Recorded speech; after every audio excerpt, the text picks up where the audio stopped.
पर आत्मा या परमात्मा।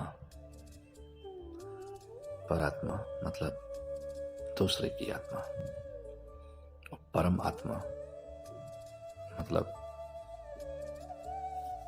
सबसे सुपरियर, पावरफुल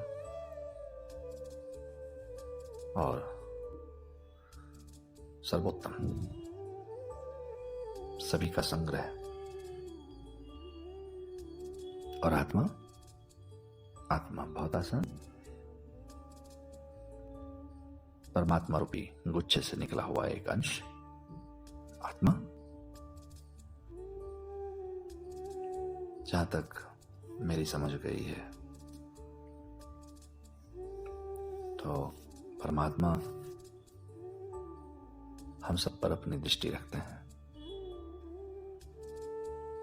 और हमारा कर्तव्य है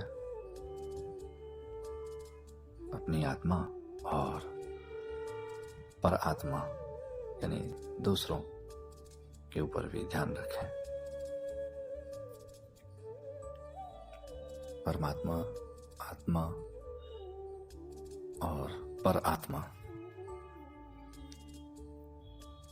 अलग हैं, ये समझना ही पड़ेगा। परंतु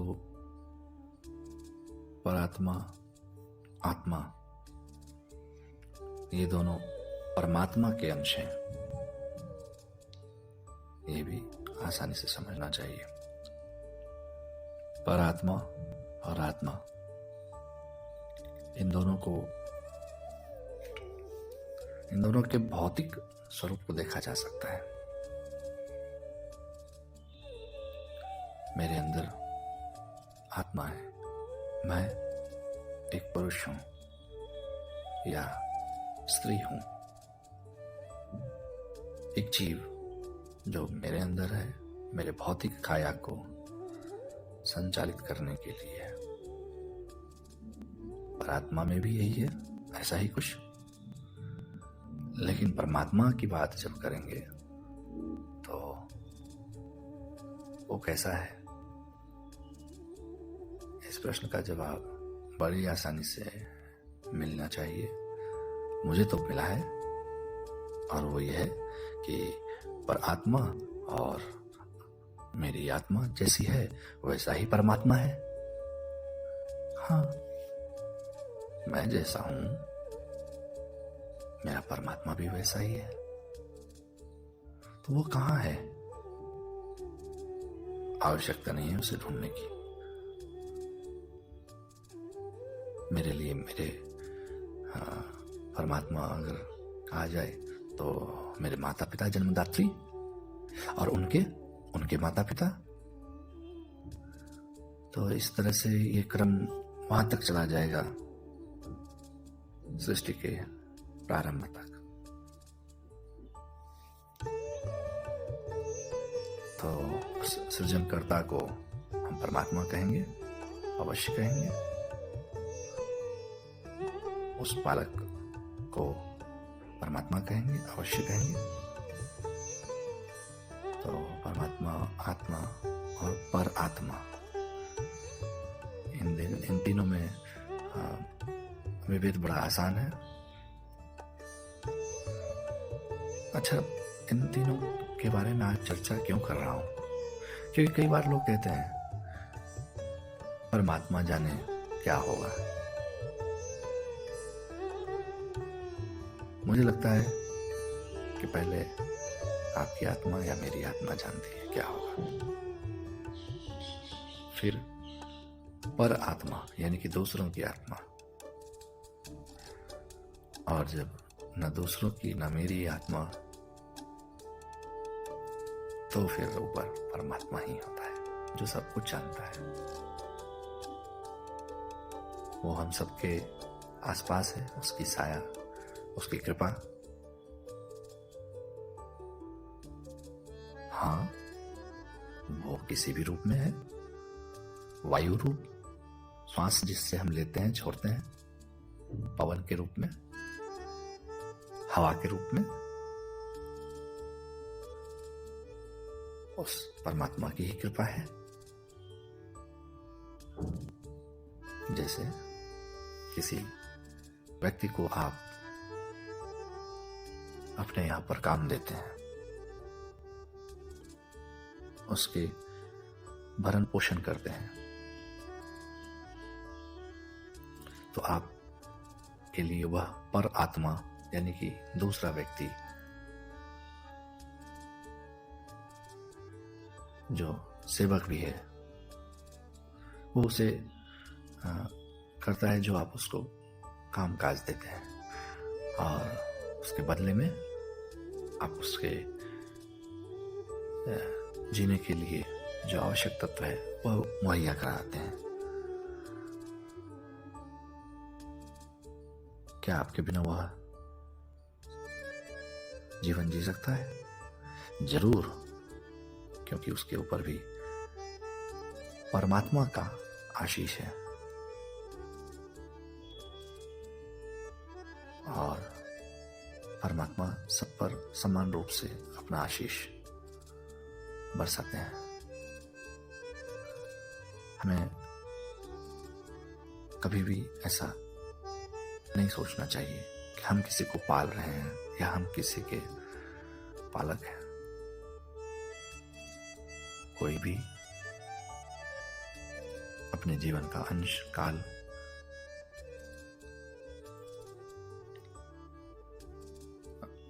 अपने परमात्मा की कृपा से लेकर के बढ़ता है।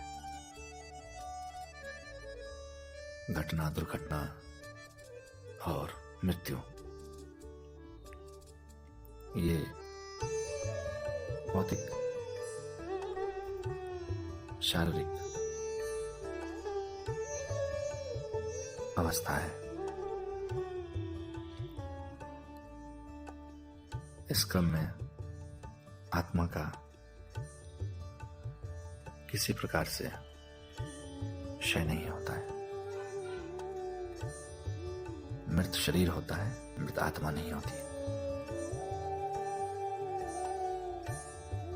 वह कण जो हमारी नग्न आंखों से नहीं देखा जा सकता है, उसमें भी आत्मा है।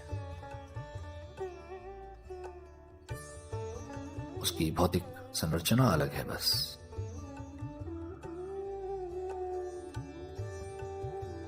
और आत्मा का एक ही स्वाभाविक गुण है कि ईश्वर की कृपा यानी परमात्मा की कृपा से वो आपको सजीव कर देता है, और एक समय आने पर वह पुनः परमात्मा में विलीन हो जाता है।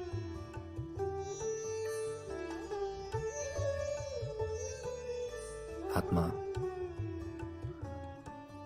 तब तक संचरण करता है, भ्रमण करता है, शरीर बदलता है, जब तक कि उसे अपनी गति नहीं मिल जाती है।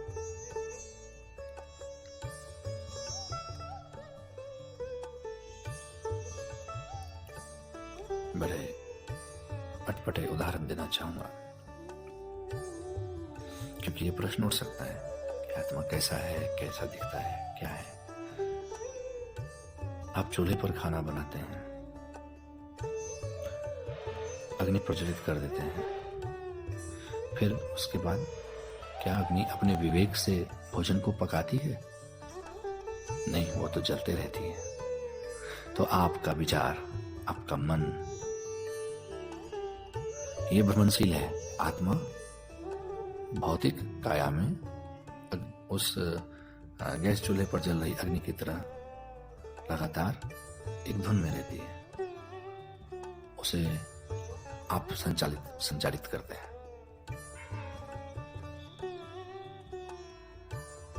एक वक्त होता है जब उद्देश्य पूर्ण हो जाता है, आप गैस चूल्हे को बंद कर देते हैं तो वो अग्नि बुझ जाती है,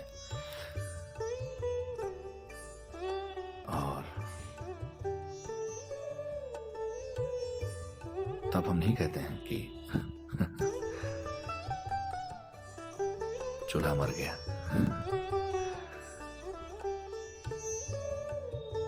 अगर गैस सिलेंडर खत्म हो गया जहां से, जिसके कारण अग्नि प्रज्वलित हो रही थी, तो हम सिलेंडर को वापस भरते हैं।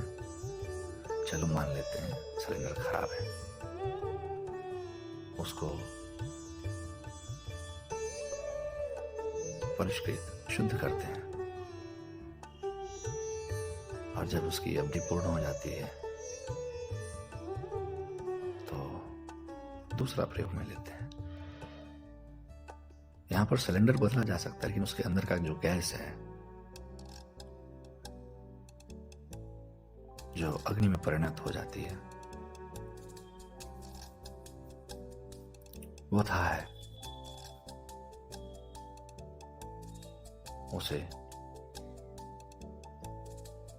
इस प्रकार से समझें कि एक पात्र में उसे भरना, यह परमात्मा का काम है। वो अग्नि, जब गैस रूपी अग्नि जो है खत्म हो जाती है, तो खाली बचता है सिलेंडर। हमारा शरीर उस आत्मा से प्रदीप्त होता रहता है। बाकी सारा काम काज, बुद्धि, विवेक, चिंतन इसका है, ना कि आत्मा का। और जो अग्नि जल रही है हमारे अंदर आत्मा रूपी, वो अग्नि तब तक चलेगी जब तक परमात्मा की कृपा रहेगी, और आखिरी लक्ष्य उसका परमात्मा से मिल लेना। तो आज हमने जो चर्चा की, आत्मा, परमात्मा और परात्मा, ये तीन चीज